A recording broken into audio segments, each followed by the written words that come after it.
오늘 주일 예배는 교회는 하나님의 집이 아니다. 그리고 하나님께서 이스라엘 백성들이 행진할 때에 광야를 행진할 때에 그 중심에 성소는 기장 안에 있지요. 성소는 교회를 예표합니다. 이렇게 교회를 성소를 두신 이유라는 제목으로 잠깐 시간 은혜를 나누고자 합니다.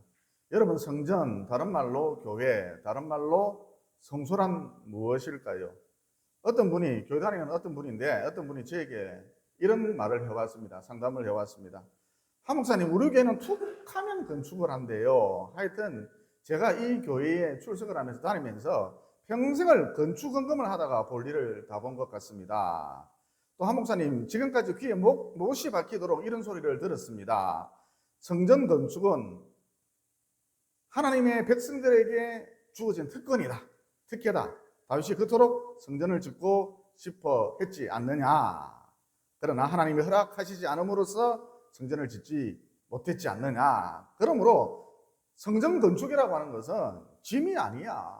특권이야, 특혜야, 심지어 큰 혜택이야. 또 성전은 하나님께서 가시는 집이야. 그런데 네가 살고 있는 집보다 교회가 못해서 되겠느냐. 집에는 온갖 좋은 것을 다 갖다 놓고, 집에는 화려하게 온갖 좋은 것을 다 갖다 놓고, 교회는 이 꼴이 뭐냐. 교회 커튼이 누렇게 떴다. 자기는 이런 말을 들을 때마다 정말 가슴이 찔렸대요. 큰 죄를 짓는 것 같았답니다. 여러분, 이 얘기 맞는 이야기입니까?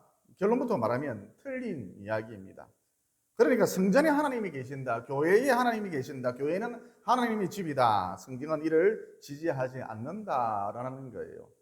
다시 말해, 교회 건물 자체에 어떤 거룩성을 부여하는 것, 하나님의 집이다, 교회는 하나님의 집이다 그러면서 교회 자체에 어떤 거룩성을 부여하는 것, 대단히 잘못된 접근이라는 것이죠.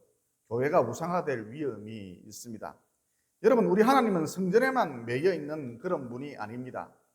여러분, 구약시대 때 교회의 모형이라 할 수 있는 게 성소인데, 휘장 안에 있는 성소인데, 성소의 가로 세로 규격이 겨우 5m, 15m였거든요. 아파트 수의실만 합니다. 여러분, 하나님이 이런 코딱지만한 곳에 매여 있다, 갇혀 있다, 말이 안 되죠. 그리고 신약 성경에 보면 예수님께서 성전 정화 작업을 하셨지 않습니까? 그러면 그 목적이 무엇이냐? 성전의 우상화, 이 독소를 강하게 경계를 하셨던 것이죠. 여러분, 그때 예수님께서 성전 정화 작업을 하시면서 이사야 56장 7절 말씀을 인용하셨거든요. 거기 보면 이런 말씀이 나오죠. 내가 곧 그들을 나의 생산으로 인도하여 기도하는 내 집에서 그들을 기쁘게 할 것이며 그들의 번제와 희생을 나의 제단에서 기꺼이 받게 되리니 이는 내 집은 만민이 기도하는 집이라. 그러니까 성전이란 무엇이다? 교회란 무엇이다? 하나님이 계시는 집이 아니고 성전이란 교회란 기도하는 집이다라는 거예요. 이게 성전의 정체성 아이덴티티입니다. 교회의 정체성 아이덴티티라 할 수가 있겠죠. 그래서 여러분, 이런 맥락에서, 이런 관점에서 교회를 사모하고 아낄 필요가 있다라는 거예요. 여러분, 우리 이동규 장로님이 종종 교회 청소를 하시는데 아마 이런 마음으로 청소를 하실 것이라 생각이 되었습니다. 우리 담임 목사님이, 또 우리 성도님들이 하루도 거르지 않고 새벽마다 기도를 하지 않느냐, 하나님과 만나지 않느냐, 만남의 장소지 않느냐. 그러므로 이것은, 교회는 참 소중한 곳이야, 너무너무 아름다운 곳이야, 만남의 광장이야. 여러분, 만남의 광장 얼마나 설레이고 아름다운 곳입니까? 만남의 광장이야, 이런 마음으로 아마 청소를 하시지 않겠나, 이런 생각을 해봅니다.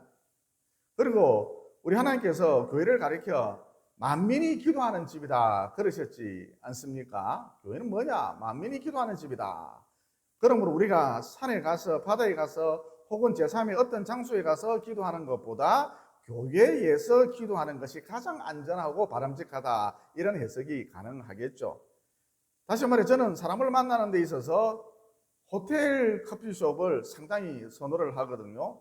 제일 선호하는 곳이 어디냐? 호모도 호텔 커피숍이거든요.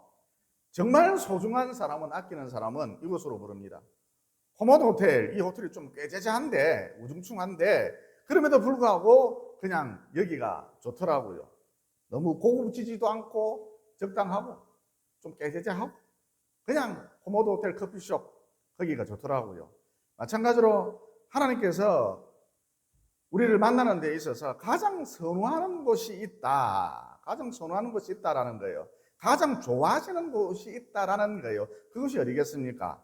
바로 교회라는 것이죠. 작고 보잘것없고 좀 꾀죄죄할지라도 하나님께서 우리를 만나는 데 있어서 미팅 장소에 있어서 교회를 가장 선호하신다라는 거예요.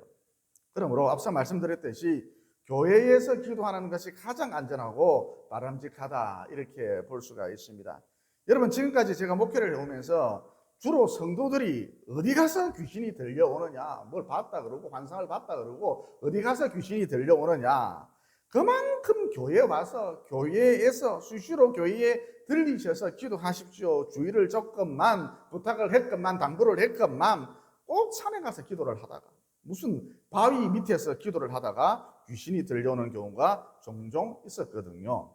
반면 교회에서 기도를 하다가 귀신이 들렸다, 단 한 번도 그런 경우를 보지를 못했습니다.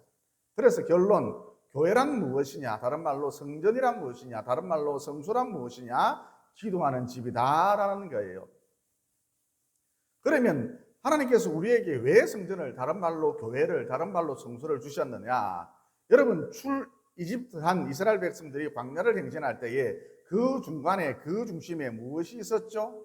항상 성소가 있었지 않습니까? 그러니까 행진의 중심에, 이스라엘 백성들이 행진할 때에 행진의 중심에, 중앙에 성소가 있었듯이 딱 중심을 잡고 삶과 신앙의 동시성, 삶과 신앙의 동시성을 유지하라는 것이죠. 여러분, 삶과 신앙의 동시성, 이게 무엇이냐? 일반적인 내 삶 속에서, 일상적인 평범한 내 삶 속에서, 내 생활 속에서 언제나 하나님을 의식을 하고 이어 그 결과 하나님의 임재 가운데 있기를 하나님이 원하신다. 여러분, 내가 하나님을 의식을 하면 하나님의 임재가 있거든요. 이걸 하나님이 원하신다. 여러분, 이게 하나님께서 우리에게 성소를 주신 이유다라는 거예요. 그래서 여러분, 대개 사찰이나 사원들 어디에 짓습니까? 산꼭대기에 짓죠. 아니면 벼랑 끝이나 절벽 위에 짓습니다. 반면 성소는 방금 전 말씀드렸다시피 이스라엘 백성들이 광야를 행진할 때에 그 중간에, 그 중심에 항상 위치하고 있었거든요. 그러니까 우리 기독교는 산중 종교가 아니라 민중 종교다. 절대 신앙과 생활, 신앙과 삶이 괴리될 수 없다, 분리될 수 없다라는 거예요. 그런데 우리의 신앙생활이 왜 갈수록 쪼그라들고 약화되느냐? 내 삶과 하나님이 같이 가야 하는데, 신앙과 삶의 동시성, 내 삶과 하나님이 같이 가야 하는데 이것을 자꾸 나누기 때문에, 분리하기 때문에 갈수록 내 신앙이 약화된다, 쪼그라든다라는 거예요. 그러니까 여러분, 분리하는 것, 따로 떼놓는 것, 이건 아주 잘못된 신앙이라 할 수가 있습니다. 잘못된 신앙생활이라 할 수가 있습니다. 여러분, 주로 이단들이 자꾸 따로 떼놓죠. 신앙촌이라고 혹시 들어보셨습니까? 자기네들끼리 따로 모여서 집단생활을 하고 있죠. 공장도 만들어 놓고 학교도 만들어 놓고 이것저것 만들어 놓고 집단생활을 하고 있죠. 지금도 이러고 있어요. 여러분, 이런 데서는 결코 좋은 게 나올 수가 없습니다. 신앙촌에서 제일 잘 나온 것, 간장밖에 돼 있습니까?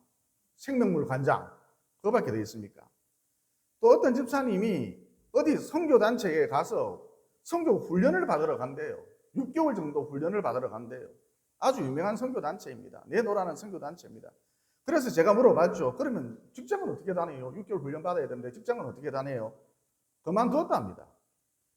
여러분, 이것을 광신이라 그러죠. 그러니까 분리하는 것, 내 삶과 분리하는 것, 내 삶과 신앙을 따로 떼놓는 것, 직장과 분리하는 것 따로 떼놓는 것, 가정과 분리하는 것 따로 떼놓는 것, 하던 일과 분리하는 것 따로 떼놓는 것, 바른 신앙생활이 아니다라는 거예요.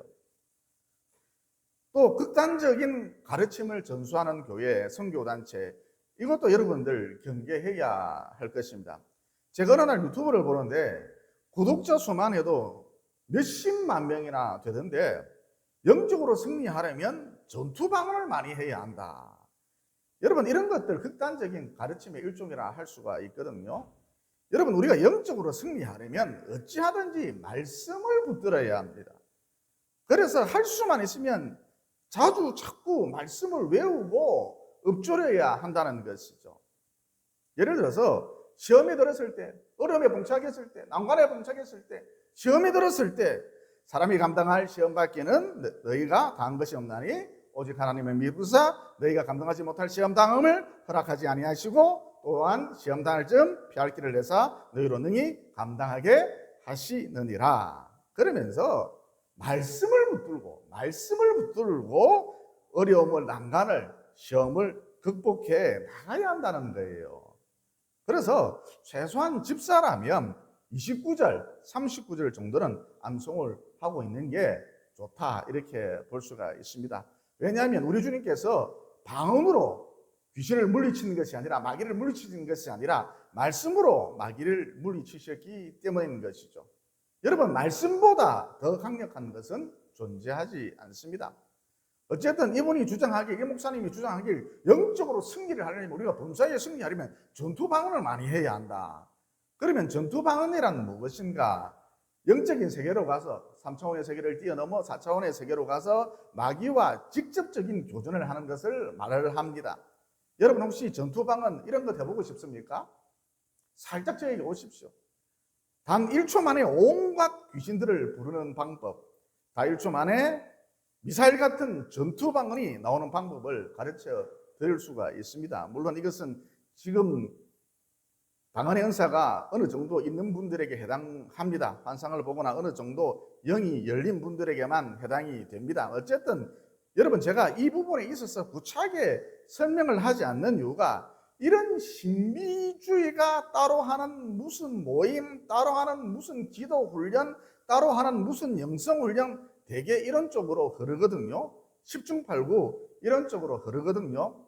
그러니까 신앙과 삶이란 동지성이 있어야 하는데, 항상 함께 가야 하는데, 신앙과 삶이란 동전의 양면과 같은 것인데 마차의 네 바퀴 같은 것이라 볼 수가 있는데, 여러 형태의 신비주의가, 온갖 형태의 신비주의가 우리의 삶과 신앙을 자꾸 분리시킨다, 떼어놓는다라는 거예요.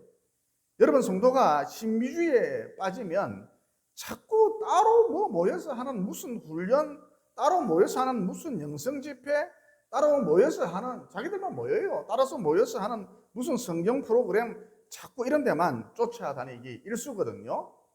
게다가 신비주의 성량들의 그 모임에 참석을 해보면 자기네들끼리 굉장히 뜨겁습니다. 정말 열광적입니다. 굉장합니다.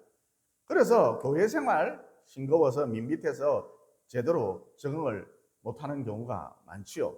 그래서 방금 전 말씀드렸습니다만, 신비주의를 추구하는 신앙, 바른 신앙이 아니다라는 거예요.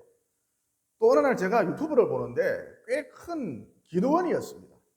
사람들도 엄청 많이 모였습니다. 어떤 목사님이 나오셔서 신유 집회를 한다 그러면서 안수를 하시는데 사람들이 막 쓰러지더라고요. 또 목사님이 이렇게 하니까 또 막 쓰러져요. 이번 우리 교회 대학 보면 우리 교회 가서 다 이렇게 우리 쓰러질 분 혹시 있습니까? 막 사람들이 막 쓰러져요. 어쨌든 여러분, 이런 신비주의가 삶과 신앙을 분리시켜 놓는다라는 거예요. 그래서 이런 신비주의에 빠지면 방금 전에 말씀드렸습니다만 늘상 그런 데만, 이상한 데만 자꾸 쫓아다니는 그런 모습을 보인다는 것이죠.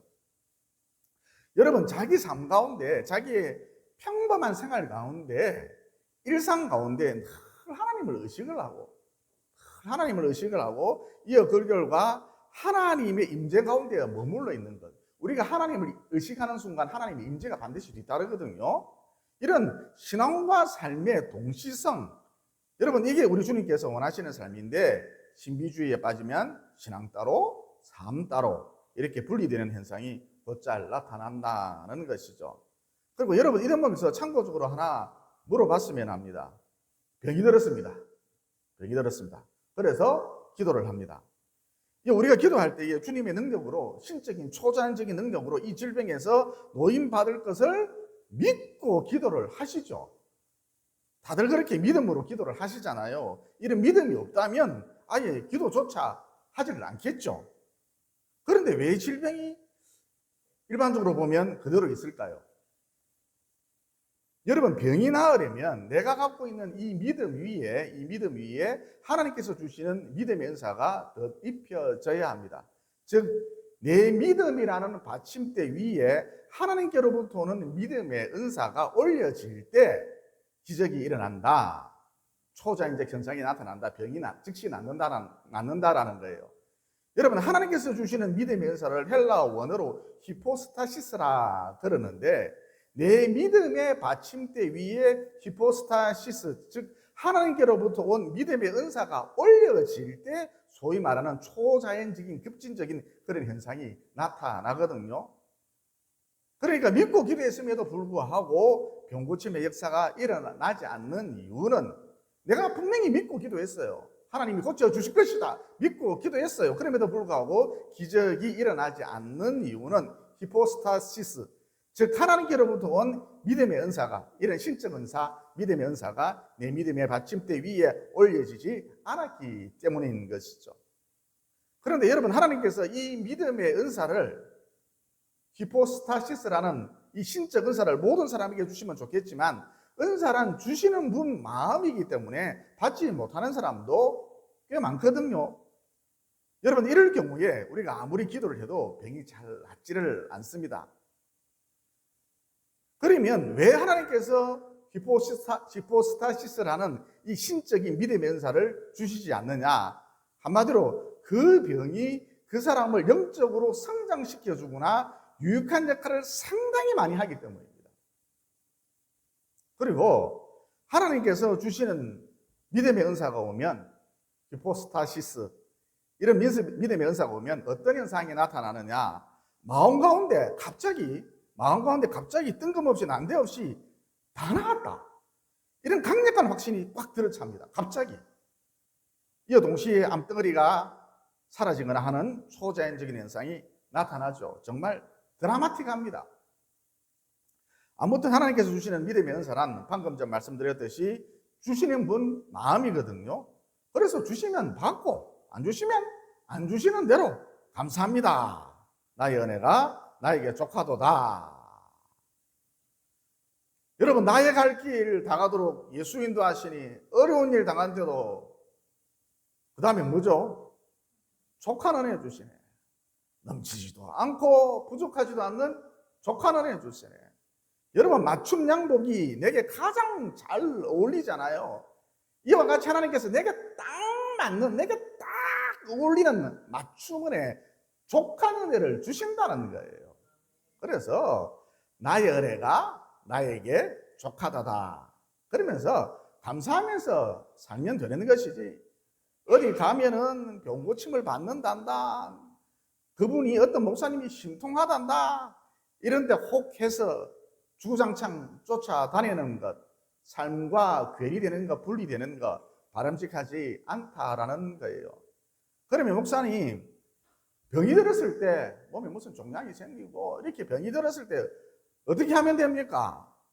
우리 집 바로 밑에 있는 병원에 가시면 됩니다.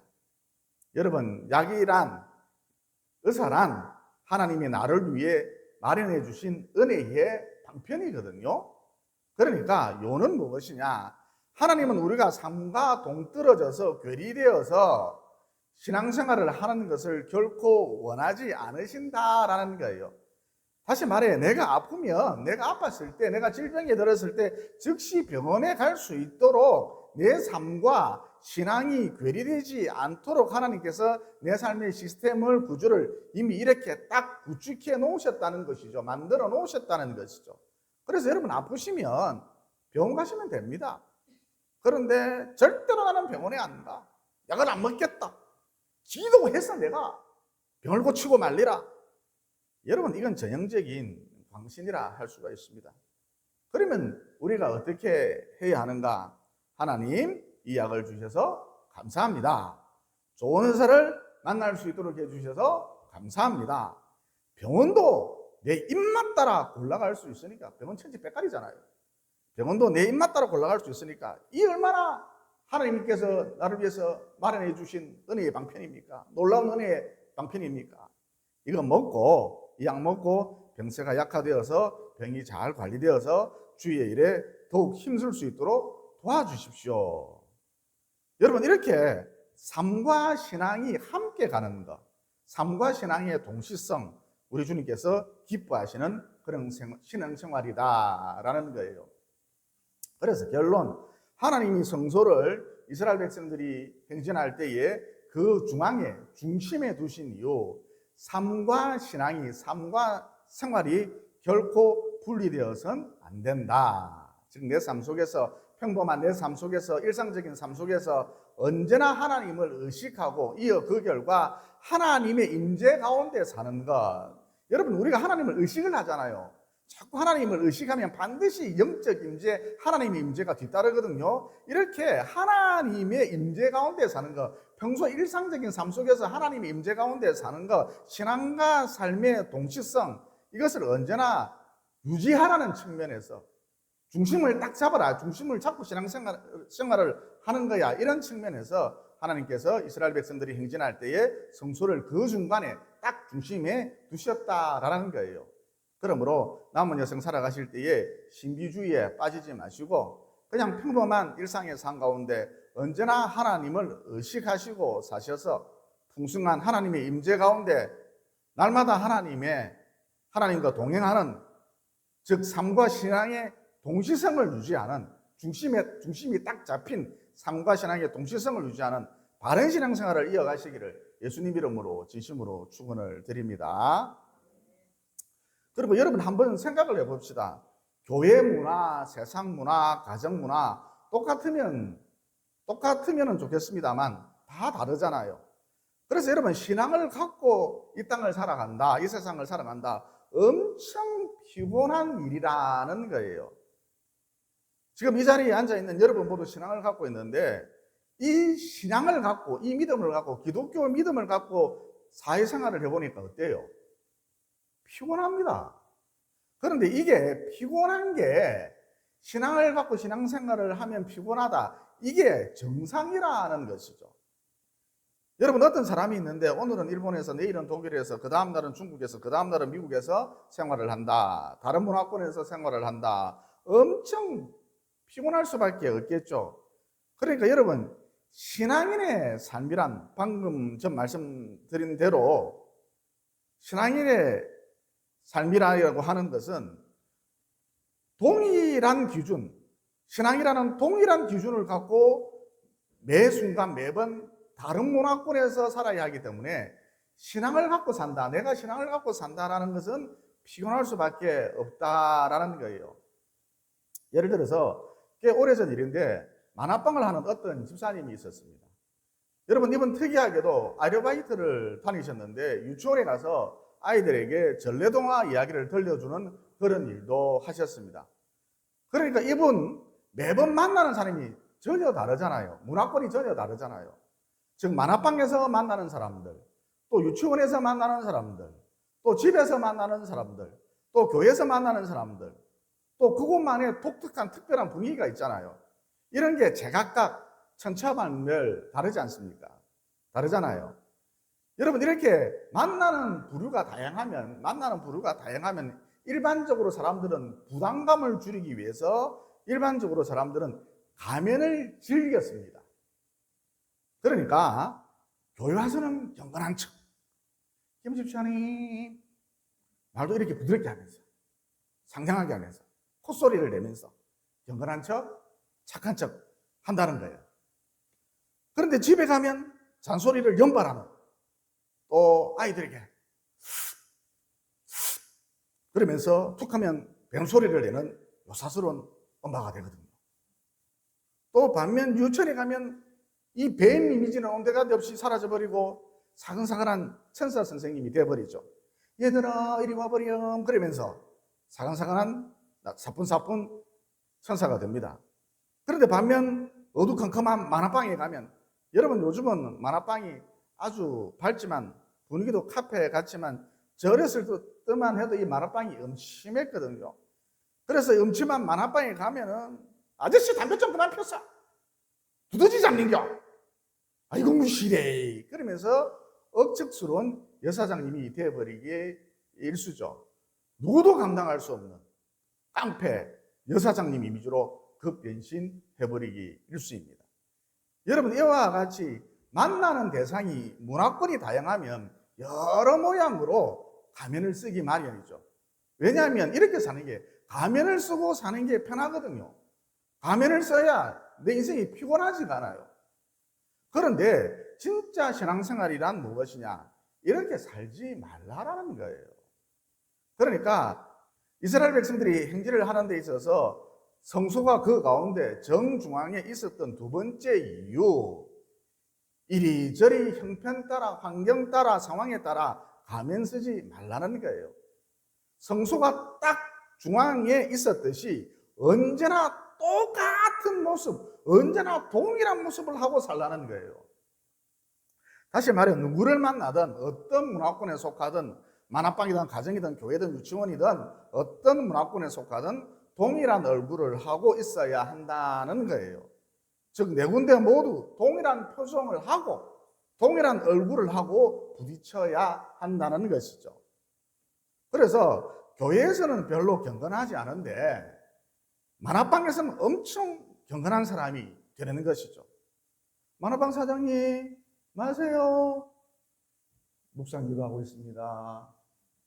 여러분, 기도하는 모습 교회에서는 별것 아니지만, 경건한 축에도 끼지 못하지만, 교회에서는 너무나도 평범한 모습이지만, 만화방에서는, 만화방 손님들에게 있어서는, 담배를 뻐끔뻐끔 피워대는 만화방 손님들에게 있어서는 신선한 충격 그 자체이지 않겠습니까? 얼마나 거룩하게 보겠어요. 사장님이 갑자기 눈을 탁 감고 기도를 하니까 얼마나 거룩하게 보겠어요.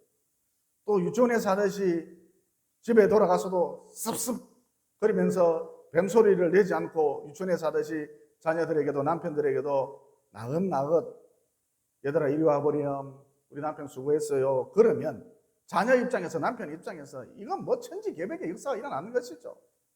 우리 엄마, 우리 마누라 집사이다, 장모님이다, 목사님이다, 이렇게 되는 거죠. 충격 그 자체죠. 얼마나 그 마누라가, 엄마가 거룩하게 보이겠어요. 그래서 하나님께서 우리에게 원하시는 것이 무엇이냐? 어떤 문화권에 속하든 누구를 만나든, 그것이 가정이든 회사든 학원이든 교회든 만화방이든 커피숍이든 당구장이든 똑같은 얼굴을 하고 똑같은 모습을 하고 매번 부딪히라는 거예요. 가면을 쓰지 말라라는 거예요. 그래서 여러분, 제대로 된 신앙생활이란 원래부터 좀 피곤할 수밖에 없습니다. 그러니까 제대로 된 신앙생활을 하면 내가 좀 피곤할 수밖에 없어요. 가면을 쓰지 않고 맨몸으로, 맨 얼굴로 부딪혀야 하기 때문에 피곤할 수밖에 없습니다. 그러나 좀 피곤하지만 이를 믿음으로 극복해내고, 저 사람은 날마다 주와 동행하는 사람이다, 하나님과 함께하는 사람이다, 만민들이, 내 주변 사람들이 다 알도록 하라는 것이죠. 여러분, 이게 성소를 이스라엘 백성들이 행진할 때에 그 중간에 두신 이유이고, 이게 진짜 신앙생활이라는 거예요. 주님께서 기뻐하시는 바로 그 신앙생활인 것이죠. 그러므로 누구를 만나든 어떤 문화권에 속하든 가면을 쓰지 마시고, 항상 나는 하나님의 자녀다, 나는 거룩한 무리다 라는 이 정체성을 확실히 하시고, 동일한 표정, 동일한 얼굴, 동일한 모습을 하고 사셔서 저 사람은 날마다 주와 동행하는 사람이다, 하나님과 함께하는 사람이다, 만민이 알도록 만들므로써, 내 주변 사람들이 다 알도록 만들므로써 주님의 기쁨이 되는 진짜 신앙생활, 주님의 기쁨이 되는 진짜 신앙생활로 남은 여생 활기차게 보내시기를 예수님 이름으로 진심으로 축원을 드립니다. 그리고 여러분, 사람이란 겉으로 보면 다 잘생겼어요. 그런데 속은 만신창이거든요. 상한 심령, 깨진 심령, 찢겨버린 심령. 여러분, 이게 인간의 본 모습입니다. 겉으로는 멀쩡하게 보여도 속은 다 문드러졌어요. 옆에 앉아있는 집사람 얼굴을 한번 보십시오.